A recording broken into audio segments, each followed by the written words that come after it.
So இப்போ வந்து நம்ம இந்த Upwork போர்ட்டல் பற்றி பார்த்துட்ருக்கோம். ஸோ இது வந்து தேர்ட் பார்ட் இது. இதில் வந்து நம்ம என்ன பண்ணோம் அப்படின்னா, ஹவு டு அனலைஸ் கிளைண்ட்ஸ் அப்படின்றத பற்றி பார்க்க போகிறோம்.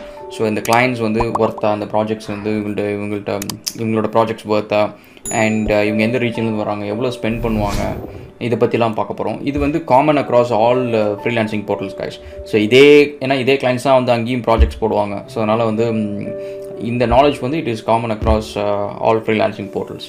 ஸோ ஃபர்ஸ்ட் ஆஃப் ஆல் வந்து ப்ராஜெக்ட்ஸ் வந்து நீங்கள் போய்ட்டு இப்படி லிஸ்ட் பண்ணி பார்க்குறப்ப வந்து ஆல்வேஸ் ஷார்ட் செக்ஷன் வந்து நியூவஸ்ட் ப்ராஜெக்ட் போடுங்க, ரெலவென்ஸ் இந்தமாரி டிஃப்ரெண்ட் செக்ஷன்ஸ் போடுங்க. பட் நியூவஸ்ட் போட்டிங்கன்னா ப்ரிட்டி மச் ஹாட்டாக இருக்கும் உங்களுக்கு அந்த லீட்ஸ் வந்து.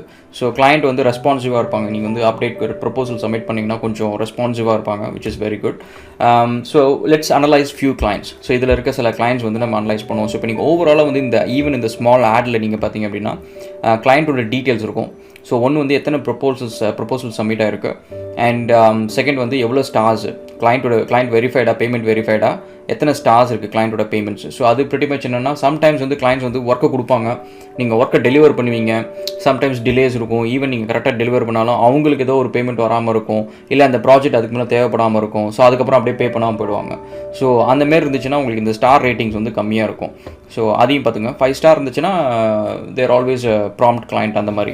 அதுக்கப்புறம் எவ்வளோ ஸ்பெண்ட் பண்ணியிருக்காங்கன்றதை பாருங்கள். சில கிளைண்ட்ஸ் வந்து எப்படின்னா, இதில் வந்து 2 டைப் இருக்குது கைஸ். ஒன்று வந்து கிளைண்ட்ஸ் வந்து அந்த Upwork ஃப்ரீலான்சிங் இந்த போர்ட்டலில் வந்து பே பண்ணுவாங்க, இன்னொன்று வந்து வெளியில் வந்து பே பண்ணுவாங்க. முக்கால்வாசி ஃப்ரீலான்சர்ஸ்க்கு வந்து ஒர்ஸ்ட் ஒர்க் மட்டும் Upworkல பண்ணுவாங்க, மற்றது எல்லாமே வந்து டேரெக்டாக பேபாலில் பண்ணிவிடுவாங்க. ஏன்னா பேபால்னால் உங்களுக்கு ஃபீஸ் வந்து 3% அண்ட் Upworkனா உங்களுக்கு 20% ஃபீஸ். ஸோ அது வந்து எந்த சைடு பார்த்தாலும் கொஞ்சம் அதிகம் தான் ஃபீஸ் இது. ஸோ அதனால் சம்டைம்ஸ் வந்து வெளியிலையும் பே பண்ணுவாங்க. ஸோ அதனால் இந்த அமௌண்ட் வந்து கம்மியாக இருக்குது அப்படின்றது வந்து நீங்கள் ஒரு பெரிய விஷயம் கிடையாது.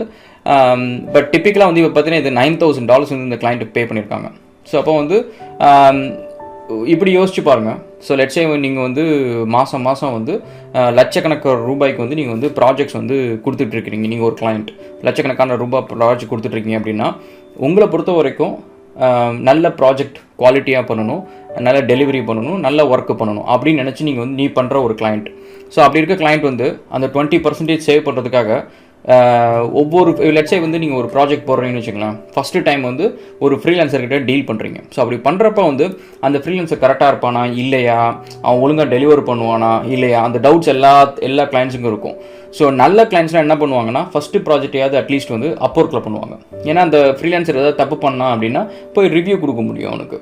ஸோ இந்த ரிவ்யூ கொடுக்க முடியும் அப்படின்றதுனால வந்து ஃப்ரீலான்சர்ஸ் கொஞ்சம் பயந்து கரெக்டான ஒர்க்கு டெலிவர் பண்ணுவாங்க. ஸோ அட்லீஸ்ட் இந்த ஃபஸ்ட்டு ஒர்க் வந்து பண்ணுறப்ப இந்த கிளைண்ட்டுக்கும் தெரியும், ஓகே இந்த ஃப்ரீலான்சர் வந்து இப்படி தான் பண்ணுவார், ஸோ ஒர்க் ஓகேவாக இருக்கும் அப்படின்னு சொல்லிட்டு இருக்கும். ஸோ இந்த ஃபஸ்ட்டு ப்ராஜெக்ட்லேயே வந்து அவங்க ரிஸ்க் எடுக்கிறாங்கன்னு வச்சுக்கோங்க. ஸோ இந்த 20% கமிஷனை சேவ் பண்ணுறதுக்காக வந்து ஃபஸ்ட்டு ப்ராஜெக்ட்லேயே ரிஸ்க் எடுத்துகிட்டு ப்ராஜெக்ட் வந்து டேரெக்டாக நீ வெளியில் வந்துரு, நான் உனக்கு வந்து வெளியில் பே பண்ணுறேன் அப்படின்னு சொல்கிற கிளைண்ட் வந்து கொஞ்சம் ரிஸ்கி தான். ஏன்னா அவங்க திரும்ப பே பண்ணலன்னா உங்களுக்கு எந்த ஒரு டிஸ்பியூட் ரெசல்யூஷன் எதுவும் பண்ண முடியாது. So that is also there. So 2 விதமாக பே பண்ணுவாங்க. ஒன்று Upworkலேயே பே பண்ணுவாங்க, இந்த ஃப்ரீலான்சிங் போர்ட்டல் இதிலே பே பண்ணுவாங்க. இன்னொன்று வந்து PayPal, direct bank transfer, so அந்த மாதிரியும் பே பண்ணுவாங்க.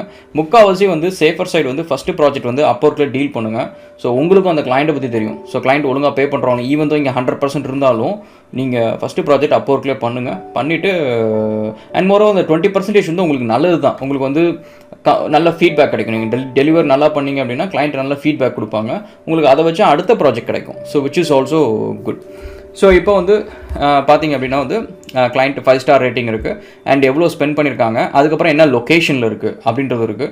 ஸோ இப்போ நீங்கள் பார்த்தீங்கன்னா முக்கால்வாசி யுனைடெட் ஸ்டேட்ஸ், அது அமெரிக்காவில் இருக்கிற கிளைண்ட்ஸ்லாம் பார்த்தீங்கன்னா நல்லா ஸ்பெண்ட் பண்ணியிருப்பாங்க. ஸோ இந்த கிளைண்ட்லாம் பாருங்கள், கனடா, US, நான் சொன்ன மாதிரி UK, இவங்கெல்லாம் பார்த்தீங்கன்னா கிட்டத்தட்ட 200,000. ஸோ இப்போ 200,000னா லுக்கிங் சம்வேர் அரௌண்ட் 1 crore கிட்டக்கு வந்து வெறும் Upworkலேயே மட்டும் ஸ்பெண்ட் பண்ணியிருக்காங்க. அப்போனா இது இல்லாமல் ஆஃப்லைனில் எவ்வளோ ஸ்பெண்ட் பண்ணியிருப்பாங்க. ஸோ இது வந்து பெரிய கிளைண்ட். ஸோ இந்தமாரி கிளைண்ட்டுக்கு வந்து நீங்கள் ரிஸ்க் எடுத்து அந்த ஒர்க்கை வந்து நீங்கள் கம்மியாக கூட பண்ணி கொடுக்கலாம். ஸோ அந்த கிளைண்ட்டோட ரிலேஷன்ஷிப் தான் முக்கியம். இந்த கிளைண்ட்டை நீங்கள் வச்சுருந்தீங்க அப்படின்னா வந்து உங்களுக்கு இந்த ப்ராஜெக்ட் மட்டும் இல்லை, வரிசையாக கிடைக்கிற ப்ராஜெக்ட்ஸ் எல்லாமே உங்களுக்கு நல்லதாக கிடைக்கும்.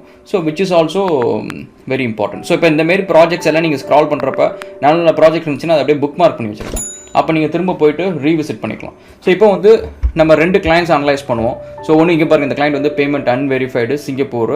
ஸோ இது வந்து it may be risky, and also ப்ராஜெக்டோட எஸ்டிமேட்டட் பட்ஜெட் பார்த்தீங்கன்னா வெறும் $500 தான் போட்டிருக்காங்க. ஸோ அதனால் வந்து ப்ராஜெக்டோட வேல்யூ கம்மி. ஸோ உங்களுக்கு யாராவது ஜூனியர் ரீசோர்ஸ் இருக்காங்க, ஸோ அவங்கள வச்சு டெலிவர் பண்ண முடியும் அப்படின்னா இந்தமாரி பண்ணலாம். அண்ட் மோர் ஓவர் சின்ன ப்ராஜெக்ட்ஸ் வந்து நீங்கள் அப்போர்க்கு மூலயமா நீங்கள் வந்து டீல் பண்ணீங்க அப்படின்னா முக்கால்வாசி இந்த கிளைண்ட்ஸ்லாம் வந்து பெட்டியாக இருப்பாங்க. ஸோ உங்களுக்கு வந்து எனக்கு அதை பண்ணி கொடு, இதை பண்ணி கொடுன்னு ரொம்ப கேட்டுட்டு இருப்பாங்க. அந்த $500 நீங்கள் அதை பண்ண முடியாது, உங்கள் பட்ஜெட்டுக்கு பண்ண முடியாது. அது பண்ண முடியலன்னு சொன்னீங்கன்னா அப்புறம் வந்து அவங்களுக்கு அது டென்ஷன் ஆகி உங்கள் மேலே அப்புறம் நெகட்டிவ் ஃபீட்பேக் விடுவாங்க, உங்களுக்கு அப்புறம் ப்ரொஃபைலே கெட்டு போயிடும். ஸோ அது ஒரு விஷயம் இருக்குது. சின்ன ப்ராஜெக்ட்ஸ் வந்து எனக்கு தெரிஞ்சு வந்து நீங்கள் அப்போர்ட்டில் டீல் பண்ணுறதுக்கு பதிலாக நீங்கள் டேரெக்டாக டீல் பண்ணிக்கோங்க. ஏன்னா அப்படியே ஒரு வேளை அந்த பிடிங்கிட்டு போச்சுனாலும் அந்த $500 போச்சு. ஸோ அந்தமாரி வச்சுக்கோங்க. So it's just common sense, நீங்கள் எது பெட்டர்னு பார்த்துட்டு பண்ணுறது. ஸோ இப்போ வந்து நம்ம 2 கிளைண்ட்ஸ் அனலைஸ் பண்ணுவோம். ஸோ இந்த ப்ராஜெக்ட் ஃபஸ்ட்டு ஒரு ப்ராஜெக்ட் எடுப்போம். ஸோ இதில் போடுறோம்னா மொபைல் ஆப் பண்ணணும், employee to clock in shift times வந்து கிளாக் பண்ணணும், தேர் ஜிபிஎஸ் இது எல்லாத்தையும் வந்து வச்சு கிளாக் பண்ணணும். ஸோ இதுதான் ப்ராஜெக்டோட ஸ்கோப்பு. அண்ட் ஃபிக்ஸ்டு பட்ஜெட் $500 பண்ணணும். பெட்டர் மஸ் லைட்டாக தான் வேணுமா. அதுக்கப்புறம் ஸ்கில் செட் வந்து இன்டர்மீடியேட் தான் கேட்டிருக்காங்க, எக்ஸ்பர்ட் லெவல் கேட்கல, இன்டர்மீடியேட்டு. அண்ட் பிளாட்ஃபார்ம் வெறும் ஆண்ட்ராய்டு மட்டும் கேட்டிருக்காங்க, மேப் இன்டிகிரேஷன் கேட்டிருக்காங்க, யூசர் ஆத்தென்டிகேஷனு, ப்ரொஃபைல் க்ரியேஷன், கேமரா இதெல்லாம் கேட்டிருக்காங்க. Location Singapore. ஜாப் வந்து இப்போ தான் போஸ்ட் பண்ணியிருக்காங்க. ஸோ லைக் அரௌண்ட் 45 மினிட்ஸ்க்கு மட்டும் தான் போஸ்ட் பண்ணியிருக்காங்க. ஸோ இப்போ நீங்கள் வந்து ஜஸ்ட்டு ரிப்ளை பண்ணிங்கன்னா கிளைண்ட் முக்கால்வாசி வந்து ரெஸ்பாண்ட் பண்ணுவாங்க. உங்களுக்கு அட்லீஸ்ட் வந்து நீங்கள் கிளைண்ட் கிட்ட பேசி பார்க்கலாம். $500 பண்ண முடியாது, எனக்கு நீங்கள் இவ்வளோ கொடுங்க நான் பண்ணி கொடுக்குறேன், ஸோ அப்படின்ற மாதிரி நீங்கள் பேசி பார்க்கலாம். ஸோ இப்போ வந்து ஒரு பெரிய கிளைண்ட் எடுப்போம். ஸோ இந்த ப்ராஜெக்ட் எடுப்போம். ஸோ இந்த கிளைண்ட் சொல்லியிருக்காங்க நீட் 3 ஃப்ரீலான்சர்ஸ் சொல்லியிருக்காங்க for a talented mobile development company to help provide consultation and development of cryptocurrency mobile app. Design, clear time estimates, project management, QA, code review. So budget on the 20,000. Do you have questions about the project description? What part of the project appeals you? What do you think you can fit for the particular project? So இதில் வந்து technology வந்து it's hybrid, OS, iOS, Android native போட்டிருக்காங்க. So அப்போ எதுன்னு தெரில, எதுவும் போடலையே. So இதில் பாருங்கள், ஆக்சுவலி வந்து என்ன பிளாட்ஃபார்ம்ன்றதை போடல. ரியாக்ட் நேட்டிவ் போட்டிருக்காங்க, பட் அதே சமயத்தில் வந்து நேட்டிவும் போட்டிருக்காங்க. ஸோ முக்கால்வாசி ரியாக்ட் நேட்டிவாக தான் இருக்கும். ஸோ ஹைப்ரிடும் போட்டிருக்காங்க, ரியாக்ட் நேட்டிவும் போட்டிருக்காங்க. ஸோ முக்கால்வாசி ரியாக்ட் நேட்டிவாக இருக்கும். ஸோ என்னென்ன ஆப் ஃபீச்சர்ஸ் வேணும்னா user authentication, user profile creation, review and feedback collection, அதுக்கப்புறம் சோஷியல் மீடியா அக்கௌண்ட் இன்டிகிரேஷன், அது இந்த ஃபேஸ்புக் லாகின்னு, கூகுள் லாகின்னு அந்த மாதிரி. அதுக்கப்புறம் ப்ளூடூத்து, அதுக்கப்புறம் API integration, push notification, payments, in app search, location. So அதெல்லாம் கேட்டிருக்காங்க. ஸோ கிளைண்ட்டை பற்றி பார்த்தோன்னா கிளைண்ட்டோட payment is verified and 5 star rating. So அப்போனா வந்து கிளைண்ட் வந்து பண்ண ஒர்க் எல்லாத்துக்கும் ப்ராம்ப்டாக பே பண்ணியிருக்காங்க, விச் இஸ் குட். அதுக்கப்புறம் கிளைண்ட்டோட லொக்கேஷன் வந்து Canada, which is also better. So உங்களுக்கு பெட்டர் பட்ஜெட் கிடைக்கும். அதான் பார்த்தீங்கன்னா ப்ராஜெக்டோட பட்ஜெட் பார்த்தீங்கன்னா 20,000 இருக்குது, ஃபிக்ஸ்டு பட்ஜெட். அதுக்கப்புறம் வந்து இது வரைக்கும் 36 ஜாப்ஸ் போஸ்ட் பண்ணியிருக்காங்க. அதில் 42% வந்து ஹையர் அண்ட் 1 வந்து ஓப்பன். ஸோ அதாவது என்ன அர்த்தம்னா கிளைண்ட்ஸ் வந்து எப்போல்லாம் உங்களுக்கு ரெக்குயர்மெண்ட் இருக்கோ அவங்க ஜாப் வந்து போஸ்ட் பண்ணுவாங்க. ஸோ அப்படி போஸ்ட் பண்ணிவிட்டு திரும்ப நீங்கள் ப்ரொப்போசல் போடுவாங்க. அந்த ப்ரொப்போசல் போட்டதில் எத்தனை ஜாப்ஸுக்கு வந்து அவங்க ஹையர் பண்ணியிருக்காங்க. அதாவது இந்த கிளைண்ட் வந்து கிட்டத்தட்ட ஒரு 100 ஜாப்ஸ் போஸ்ட் பண்ணியிருக்காங்கன்னா 42 ஜாப்ஸ்க்கு வந்து ஹையர் பண்ணியிருக்காங்க. மிச்சம் இருக்கிற 68% வந்து 68 ஜாப்ஸ்க்கு வந்து அவங்க ஹையர் பண்ணலை. ஸோ மேபி வந்து அதுக்குள்ளார வந்து வேறு யாராவது கிடச்சிருப்பாங்க, வேறு யாராவது ஒர்க்கு கொடுத்துருப்பாங்க, அந்த மாதிரி இருக்கும். அதுக்கப்புறம் டோட்டல் ஸ்பெண்ட் இது வரைக்கும் பார்த்திங்கன்னா 200,000 செலவு பண்ணியிருக்காங்க, கிட்டத்தட்ட $1 கோடி செலவு பண்ணியிருக்காங்க. அண்ட் மொத்தம் 19 ஹையர்ஸ்க்கு. ஸோ 19 ஹையர்ஸ்னால் 20 பேருக்கு வந்து $1 கோடி செலவு பண்ணியிருக்காங்க இது வரைக்கும் பண்ண ஒர்க்குக்கு. ஆவரேஜாக எவ்வளோ பே பண்ணியிருக்காங்கன்னா $32 per hour வந்து ஆவரேஜாக பே பண்ணியிருக்காங்க. ஒரு மணி நேரத்துக்கு வந்து $32 வந்து பே பண்ணியிருக்காங்க ஆவரேஜாக. ஸோ அதேமாதிரி அக்கௌண்ட் வந்து 2017 வச்சுருக்காங்க. So it's old account. So like around ரொம்ப நாளாக வந்து அப்போர்க் யூஸ் பண்ணிருக்காங்க. So they'll be a professional client. So இது எல்லாமே ஓகே. ஸோ இப்போ இப்படி தான் கைஸ். ஸோ நம்ம வந்து அனலைஸ் பண்ணுறது கிளைண்ட்டை பொறுத்த வரைக்கும் அவங்க வந்து நான் ஏற்கனவே சொன்ன மாதிரி அவங்க வெதர் டெக்னிக்கலாக வந்து ஸ்ட்ராங்காக இருக்காங்களா, இல்லை வந்து கொஞ்சம் அறகுறை டெக்னிக்கலாக, இல்லை டெக்னிக்கல் தெரியாதா. ஸோ இந்த 3 கேட்டகரி தான் கிளைண்ட்ஸை பொறுத்த வரைக்கும். ஸோ இந்த 3 கேட்டகரியில் வந்து அவங்களுக்கு வந்து டெக்னிக்கல் தெரியாது அப்படின்னா you have to tell them every thing. Okay, இந்த டெக்னாலஜி நம்ம பண்ணுறோம், இதுக்கு இவ்வளோ டியூரேஷன் எல்லாத்தையும் நீங்கள் கிளியராக புரிய வைக்கணும். டெக்னாலஜி வந்து அறகுறையாக இருந்துச்சுன்னா அவங்க சம்டைம்ஸ் வந்து அவங்களும் ஒரு டெவலப்பர் அப்படின்னு அவங்களே நம்ப வச்சுட்டு அவங்க வந்து நிறைய இன்டர்ஃபியர் பண்ணுவாங்க ப்ராஜெக்டில். ஸோ அது வந்து சம்டைம்ஸ் வந்து இரிட்டேட்டிங்காக இருக்கும், அட் த சேம் டைம் வந்து டிஃபிகல்ட்டாக இருக்கும் ப்ராஜெக்ட் டெலிவர் பண்ணுறதுக்கு. ஸோ அதை வந்து நீங்கள் முன்னாடியே சொல்லிடணும். டெக்னிக்கலி ஸ்ட்ராங்காக இருந்தாங்கன்னா, டெக்னிக்கலாக உங்களுக்கு ஏதாவது ப்ராப்ளம் வந்துச்சுன்னா அவங்க சொன்னால் வந்து கண்டுபிடிச்சிருவாங்க, புரிஞ்சுப்பாங்க. So that is a thing.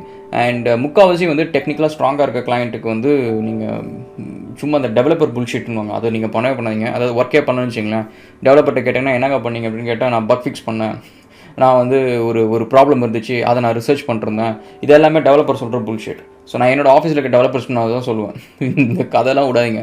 Work பண்ணலையா லீவ் எடுத்துக்கோ, நீ போய் ஆப்சன்ஸில் இருக்கியா ஏதோ ஒன்று பண்ணிக்கோ. ஸோ ஒர்க் பண்ணேன்னு சொல்லிவிட்டு ஒர்க் பண்ணாமல் இருக்காது. இவ்வளோதான் லாஜிக், சிம்பிள் லாஜிக் இது.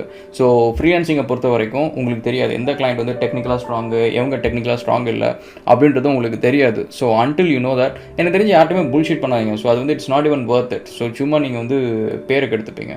So which is not worth it. So அதனால் that is one thing. So next வந்து கிளைண்ட் வந்து என்ன சார்ட் ஆஃப் பட்ஜெட் வந்து வில்லிங் டு ஸ்பெண்ட் அப்படின்றத பாருங்கள். ஸோ இப்போ வந்து $1000 இந்த ஒர்க்குக்கு அவங்க எவ்வளோ ஸ்பெண்ட் பண்ணணும்னு நினைக்கிறாங்க அப்படின்றத பாருங்கள்.